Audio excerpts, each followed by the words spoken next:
aku baca di forum-forum, di grup-grup Facebook yang bahas tentang anime di Indonesia, kalian banyak banget yang request anime bergenre overpower. Oh teman-teman, it's me Mei Lily, welcome to Magically Channel. Hari ini sesuai dengan judulnya, aku akan kasih kalian 8 rekomendasi anime bergenre overpower. Ini aku rekomendasikan karena aku baca di forum-forum, di grup-grup Facebook yang bahas tentang anime di Indonesia. Kalian banyak banget yang request anime bergenre overpower. Jadi aku bakal kasih kalian rekomendasi anime overpower versi Magically. Dan rekomendasi ini kali ini aku akan urutkan mulai dari yang tayangnya paling lama sampai yang tayangnya paling baru. Dan seperti biasa, sebelum kita mulai pembahasannya, aku mau mengingatkan kalian, bagi kalian yang belum subscribe channel ini, please subscribe dan jangan lupa nyalakan lonceng notifikasinya biar kalian tahu kalau ada video baru dari aku.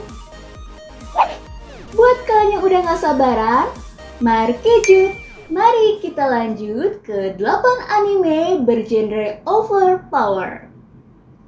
Yuk! Rekomendasi pertama datang dari anime berjudul Log Horizon. Ini tayang di tahun 2013. Bergenre action, fantasi, adventure, game, magic, shonen. Anime ini menceritakan tentang game bernama Elder Tale, di mana game ini tuh lagi panas-panasnya, lagi hype-hypenya sampai dimainkan 20 juta orang pemain. Setidaknya ketika masih jadi game. Hingga suatu hari, 20.000 pemainnya yang sedang bermain di Elder Tale tiba-tiba tidak bisa log out dan terjebak di dalam sana. Tokoh utama dalam anime ini adalah Shiroe, ahli strategi level 90, serta sahabatnya Naotsugu dan rekannya Akatsuki mau tak mau harus menyesuaikan diri dengan kehidupan barunya di Elder Tale.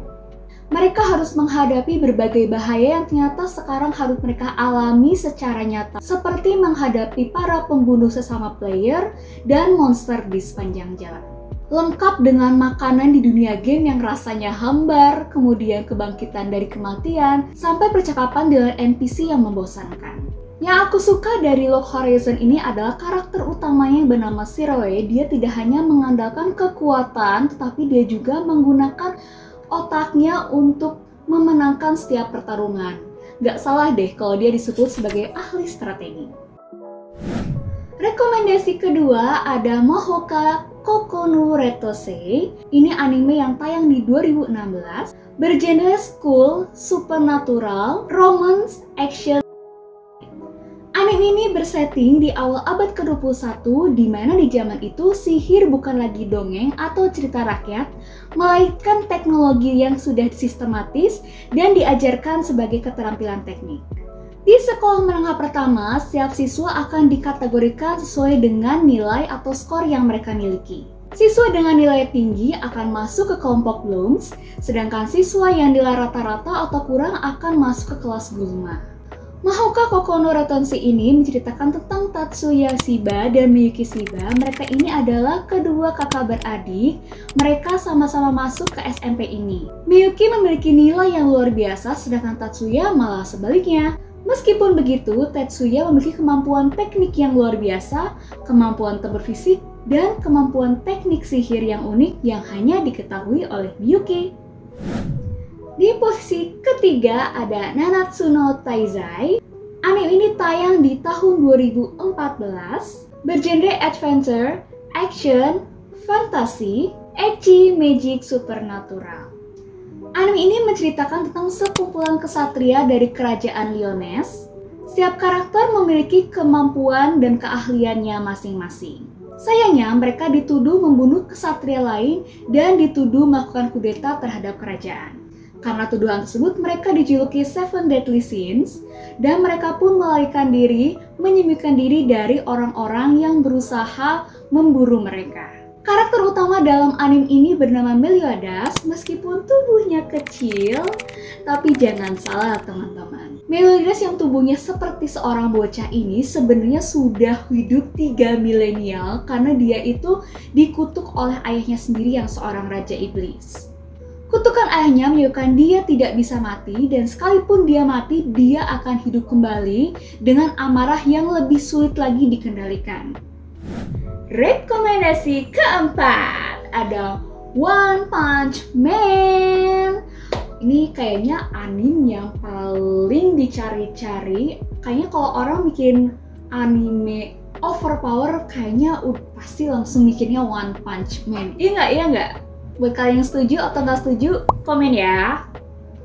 One Punch Man tayang di tahun 2015, bergenre komedi, superpower, sci-fi, action, dan parodi. Anime ini menceritakan tentang Saitama, tokoh utama dalam anime ini.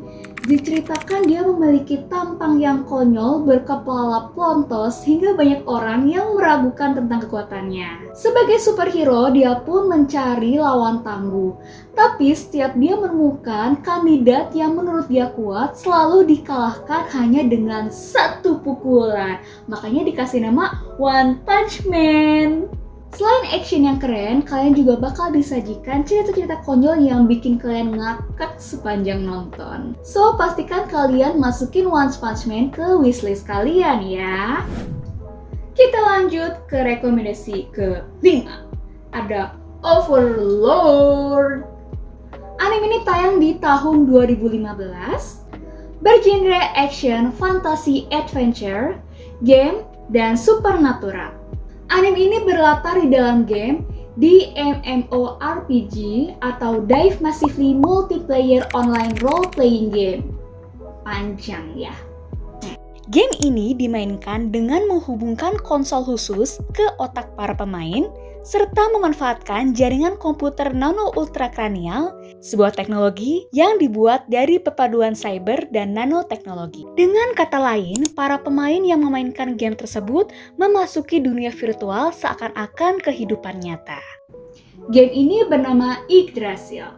Setelah bertahun-tahun game ini populer dimainkan, akhirnya kepopuleran Yggdrasil ini pun akhirnya menurun dan mereka pun memutuskan untuk menutup servernya. Momongal, salah satu player yang sangat menyukai game ini, memutuskan untuk berkumpul terakhir kalinya dengan teman-temannya di Yggdrasil untuk menghabiskan waktu di guild mereka. Namun, menjelang penutupan server, Momonga ini tertidur dan ketika dia terbangun, dia mendapati sudah di dalam game dan dia tidak bisa log out, bahkan NPC memiliki kepribadian seperti manusia. Akhirnya setelah terjebak di dalam game, dia pun mengumpulkan informasi tentang dunianya saat ini dan dia mengganti namanya menjadi Ainz Olgon yang merupakan nama guildnya, kemudian menyebarkan nama tersebut ke seluruh dunia. Anime ke-6 ada Assassination Classroom. Anime ini tayang di tahun 2015, bergenre action, komedi, school, shonen, supernatural. Diceritakan ada seorang makhluk misterius yang menghancurkan 70% bulan dengan kekuatannya, sehingga mengakibatkan kepanikan di bumi. Tidak main-main, makhluk itu pun mengancam akan menghancurkan bumi. Pemerintah pun telah berusaha untuk membunuh makhluk ini. Tetapi usaha yang mereka lakukan sia-sia. Karena makhluk ini memiliki kecepatan yang tidak tertandingi oleh siapapun bahkan apapun. Namun makhluk itu menawarkan perjanjian dengan pemerintah. Ia akan menunda penghancuran sampai 30 Maret tahun depan, asalkan ia diperbolehkan mengajarkan di sekolah SMP Kunigigaoka. SMP ini sebenarnya adalah SMP kumpulan anak-anak elit, tapi khusus kelas 3E ini adalah kumpulan anak-anak yang paling bodoh atau anak-anak terbuang di SMP Kunigigaoka. Pemerintah pun menyetujui penawaran tersebut, bahkan menyiapkan 10 miliar yen sebagai hadiah kepada siswa yang berhasil membunuh makhluk tersebut. Namun di luar dugaan, ternyata makhluk ini adalah seorang guru yang hebat, bahkan bisa menaikkan nilai kelas 3E yang tadinya sudah terpuruk. Kelas 3E yang tadinya penuh dengan anak-anak pecundang, berubah menjadi kelas pembunuh yang penuh semangat semenjak kehadiran Koro Sensei. Koro Sensei ini adalah nama panggilan dari monster tersebut. Diambil dari kata Koro Sena yang artinya tidak dapat dibunuh, dan Sensei yang artinya guru sehingga disebut Koro Sensei. Rekomendasi ketujuh ada Tensura. Aku udah nggak tahu berapa kali udah ngomongin Tensura di channel ini, saking sukanya sama Tensura. Habis emang ceritanya tuh seseru itu, kalian nggak akan nyesel ngikutin Tensura. Bahkan sekarang udah masuk ke season 2, dan buat kalian yang pengen langsung nonton ke season 2-nya, kalian bisa nonton rangkuman ceritanya. Aku udah rangkumin di channel ini tentunya, kalian bisa langsung cus, linknya ada di description box.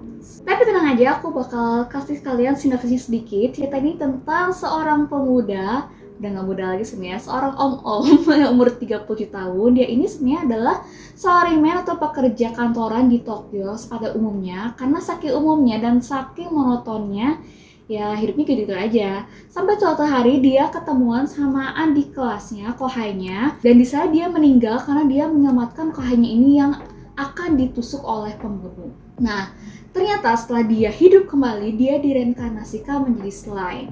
Dan meskipun dia cuma jadi slime, tapi ternyata dia dikasih skill-skill yang overpower. But hey, meskipun dari awal skillnya overpower, tapi kalau menurut aku, kalau bukan Mikami, menurut aku dia tidak akan bisa mempergunakan sebaik itu. Itu sih menurut aku. So, buat kalian yang penasaran, langsung aja cus nonton ke Muse Indonesia atau Muse Asia. Buat kalian suka pakai bahasa Inggris subtitlenya, kalian bisa nonton di Muse Asia. Tapi kalau kalian lebih suka yang lokalan, kayak aku, kalian bisa nonton di Muse Indonesia, karena jujur translatornya gokil parah.